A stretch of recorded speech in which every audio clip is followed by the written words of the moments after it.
జూపల్లి కృష్ణారావు గారు మరి ఇక్కడ మొత్తం కొల్లాపూర్ నియోజకవర్గంలో బీఆర్ఎస్ పార్టీ తరఫున నిలబడ్డటువంటి ఏ నాయకుడైనా సరే మరి వారి మీద కక్ష కట్టి చిన్నదైనా పెద్దోళ్ళైనా ఒక ఫేస్బుక్లో చిన్న పోస్ట్ పెట్టినా లేకపోతే ఏదైనా నిలబడి ప్రశ్నించినా ఏది అడిగినా కూడా కేసులు పెట్టి ఇబ్బంది పెడుతున్నటువంటి పరిస్థితి ఉన్నది.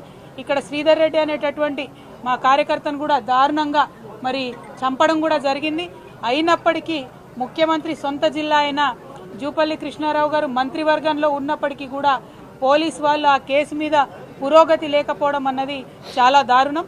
అంటే కేవలం ప్రభుత్వానికి హంతకులకు కొమ్ముగాస్తున్నారు తప్పితే ప్రజల పక్షాన మీరు నిలబడలేరన్న విషయం ఇవాళ తెలుస్తూ ఉన్నది. అందుకే మేము మళ్ళా ఒకసారి చెప్తా ఉన్నాం, జూపల్లి కృష్ణారావు గారు మీరు ముందు నియోజకవర్గానికి రండి.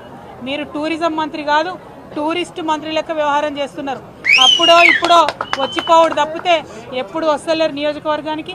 మీరు రైతులను ఆదుకుంటలేరు, విద్యార్థులను ఆదుకుంటలేరు, ఇతర పార్టీ నాయకులను మరి కక్ష కట్టినట్టుగా వారి మీద అత్యాచారాలకు ఆగడాలకు ఒడిగడుతున్నారు. ఇప్పుడు నేను దారిలో వస్తూ ఉంటే కూడా మన సాతాపూర్ ఊర్లో కూడా ఒక పరమేష్ అనేటటువంటి మా కార్యకర్తను కూడా నిన్న రాత్రి ఇవాళటి మీటింగ్ కోసం ఫ్లెక్సీలు కడుతుంటే దారుణంగా 50 మంది ఒక పిల్లగాని మీద దాడి చేసి దెబ్బలు తీసినటువంటి పరిస్థితి ఉన్నది. మరి ఇదేం రాజ్యం అయ్యా?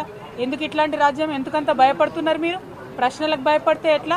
మేము మీకు ఎదురొడ్డి ఉద్యమం చేసి నీతి నిజాయితీతో కొట్లాడి తెలంగాణ తీసుకొని రాలేదా? మీరు కూడా అదే చేయండి. మీరు ప్రభుత్వంలో ఉన్నారు, ప్రజలు మెచ్చే పని చేయండి తప్పితే ప్రతిపక్షాల మీద దాడి చేస్తే మీకేం రాదు.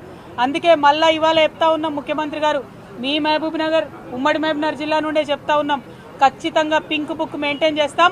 మా కార్యకర్తల మీద దాడి చేసిన వాళ్ళు నాయకులైనా అధికారులైనా ఎవరిని కూడా వదిలిపెట్టాం. అందరి చిట్టా రాసి పెట్టుకుంటాం.